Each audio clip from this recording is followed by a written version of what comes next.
released the LP Welcome to the Neighborhood last year, and it feels like a change of direction. We can see some inspiration from the 90s music, 9 Inch Nails, Radiohead, and so on. Was this your aim to have this shift in sound, or have it just developed in the process of making the LP? It's a bit of both, really. We didn't kind of sit down and go, what's cool, let's do this. But we're a little older than we let on, and a lot of us kind of grew up with that kind of music, particularly stuff like Deftones and Nirvana, 9 Inch Nails and stuff. So we've always liked that music. So we kind of just we were naturally playing the songs we'd already written on the first album heavier and heavier the longer we were playing them, and we kind of just sort of sat down and said, well, let's just write songs that we want to write, and that's sort of the way it came out. So we were aware that it was a big sonic shift, but it wasn't like we sort of said, let's do a sonic shift and then decided what it would sound like afterwards. If that makes sense. Yeah, it does. And is the pop-punk sound behind you, or do you think that every pop-punk band will grow out of it? It's tough to say, because I don't want to disrespect people who make that kind of music. I don't mean that like... No, I know. I'm aware that over the course of the last few years I've talked a lot of smack on pop-punk, but there's pop-punk bands I love, and there's bands that do it really well. I always used to say that if you want that sound, we never did it very well. There's bands that did it way better than us. So I guess it is behind us, but I don't think all bands need to grow out of it, because I think there's so many bands that do it so well. Particularly like the brothers in our band. They grew up with bands like the Starting Line, and I mean, we all loved Blink-182 when we were growing up, but they liked a lot of the Starting Line and NoFX and that kind of stuff. So they I guess were playing in a band that kind of sounded like that before we started. So I don't know.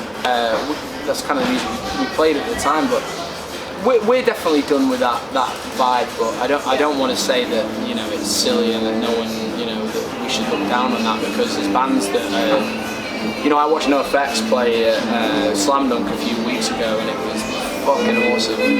Great band. We just weren't very good at it, but we started. I think the difference is with this record, we started playing music that we identify with and that we like a lot. So it's just natural for us to play this kind of music, Okay. Your song Halo is about drug addiction, but it can be also viewed as a song about addiction in general. What was behind this song? Like, what has inspired you?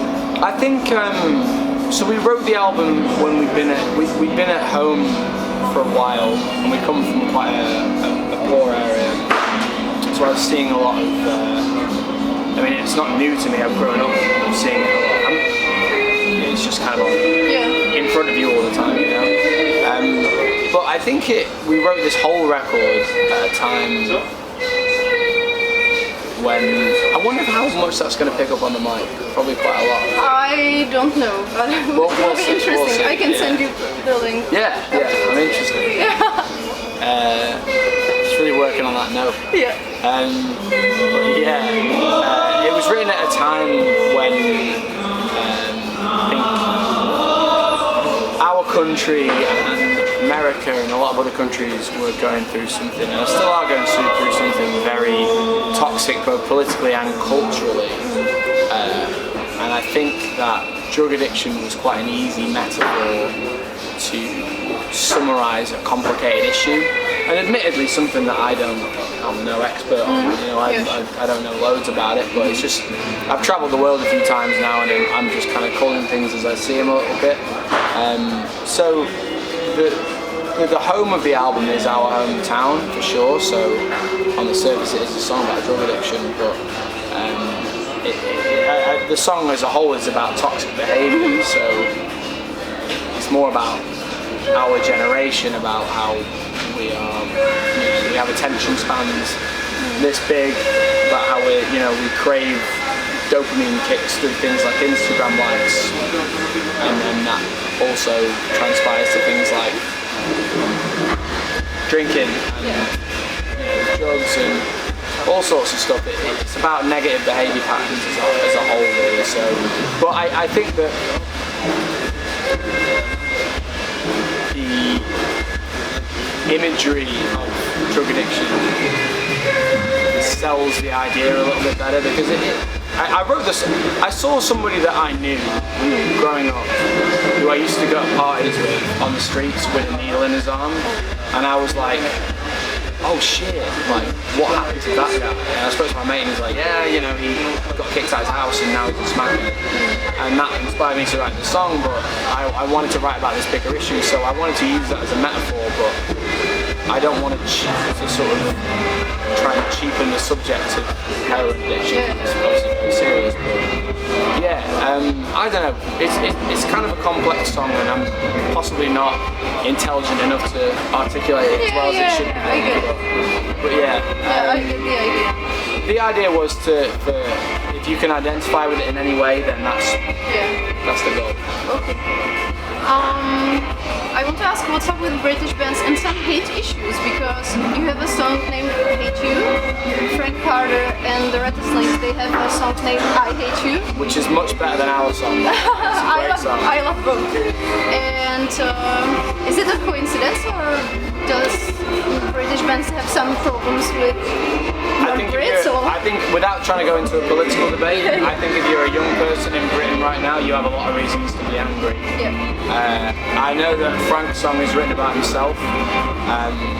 Our song is written about a sort of hypothetical figure that represents everything that's wrong in the world. So they are two different songs, but I think that they sell the same message. Okay. You look great on the stage and in videos and in general. Is it like your intention? Do you think that it sells better, or makes the band to be more like well known? To have the What look? do you mean, sorry? Like your appearance of a band and all those moves and everything in general. You guys look great. Do you work on it intentionally? Like to? No, I think we dress like idiots. We just like what we like. I don't know. Everyone always like. People always say to me, they're like, oh, your thing is like you wear all black, and I'm like, no, I'm just not stylish enough to know how to match colours. So it's easy. But we've never had an image. We like fashion, a lot of us, but we just wear what we wear. It's just whatever we think is cool. But there is a thing where a couple of them guys in the band dress really well, and they'll come in with something really fresh, and we'll be like, fuck, they took my game, like that looks sick. So I don't know, but I would not say we're by and large a deliberately fashionable band. We do our best. We're all broke as well, so we can't afford mad wavy garb. You have been touring since the last album was released, so it's been more than a year now. What are your plans when all the touring is done? I mean, we've been touring for about 3 years without stopping, really, yeah. But the touring's never done. The touring is never done. We're going to be on tour for a while. I mean, this is the second to last show of basically what's been a tour since January 30th. So we've been on tour for a long time, but then we go out on tour again in September until the end of the year. And then, we're going to release more music and then go out on tour again. It's all we know what to do. What do you consider as your greatest achievement as a band? Wow, that's a tough question.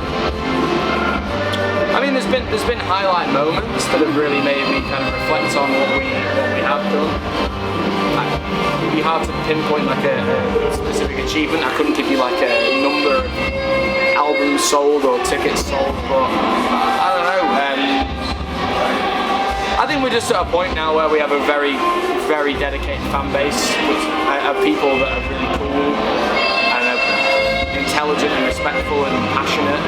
we're very lucky to have that, and we get to play. You know, we played the second time we've ever played in this country, and you know, kids were going nuts in first thing in the morning, and that's we're very lucky to have that. So I was thinking about that today. The fact that I get to just do that every day with my best mates, that's what I consider my greatest achievement. We're very lucky. Yeah, that's a great answer. You have been on tour with Good Charlotte. How did you enjoy it? It was great. I grew up loving that band, and they're really nice people, and we got to play for lots of people on that tour, so that was awesome. Okay. Boston Manor was formed in 2013, and so you can see how much of an influence has the social media for a band. Do you see some disadvantages, or has the social media been only good to you? It's interesting, we were actually talking about this right before we went on stage today, but I think there won't be a world now, and I think this is a bad thing. I think there's not going to be a world now where bands can't be engaged on social media, really, to varying degrees, but the idea, like when I was a kid, you could just tweet your favourite band, like imagine tweeting Nirvana and then them just replying. You're like, oh, I can just contact my favourite band directly and they can just reply. Like, I think it's a great thing because I like it because I mostly run our band's Twitter. I do a lot of it, and I like engaging with our fans, having a bit of fun, and they're pretty cool, and we have a laugh. But at the same time, I'm not a very public person. I don't like to share too much about my personal life on Instagram and Twitter and stuff. So I find myself in a bit of a dichotomy because I want to engage with fans, and I want to promote the thing that I dedicate 99% of my waking time to show people what we're doing. But at the same time, like sometimes you just want to be left alone. And I think when you have a Twitter account, particularly, like I stopped using my personal Twitter account for that reason. It was affecting my mental health. I might come back to it soon, but it was starting to really like just get to me, and I was just feeling a bit depressed about it. So I had a break, and then I used the band's Twitter, which is kind of nice because it's not just me, so I get to sort of, if I want to, like, I'll just leave it and someone else will do it for me. But, you know, when I want to say something, I can pop on it and have a chat. It's nice. I think bands, particularly now, like, especially smaller bands like us, need to find a good relationship with social media. But yeah, I don't think there's ever going to be a band that really can pull off being enigmatic and not have any social media. I think the world's changed. I think it's just how it is. Yeah, that sums it up. I think that